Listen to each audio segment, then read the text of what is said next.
Sapat sa mga kabeshi. Welcome to my vlog. Nandito ako sa work. Puti-puti naman yung mukha ko. Kamusta ang lahat?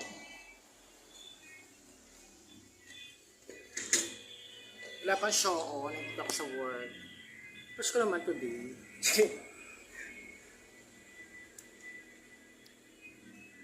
Ano bang topic for today's video?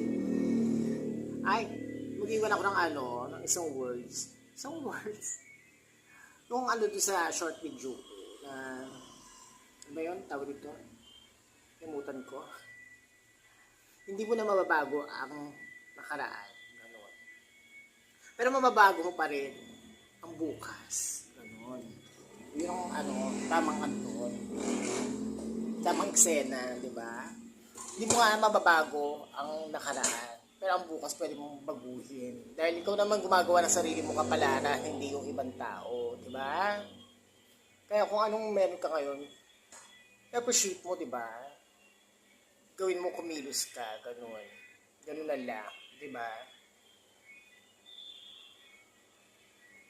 At saka huwag kang iyak na iyak dyan. Emote ka ng emote, diba?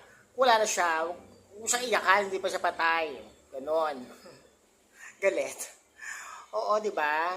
Tama naman ako, di ba? Hindi mo na mababago yung nakaraan. Pero yung bukas, pwede mo siyang baguhin.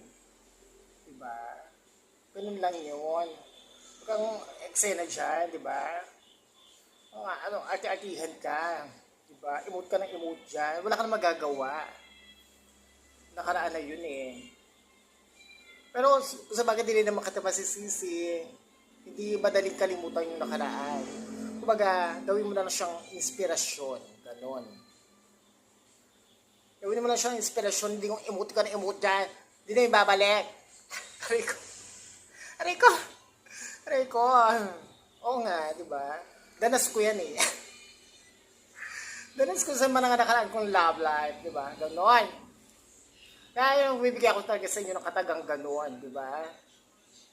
Hindi mo talaga mababalik pa yung nakaraan na. Kaya huwag mo na pilitin pa. Ikaw na masasaktan. Diba? Kumbaga, may umalis, may bagong darating. Kung may darating, may aalis. Ganun na lang buhay natin. Walang walang permanente sa mundo. Kaya enjoy na lang natin ang buhay natin. Habang buhay pa tayo. Ganoon. Kaya emote dyan. May stress ka lang. Aray ko. Pinagdaanan ko rin. Kaya sinishare ko lang. Maging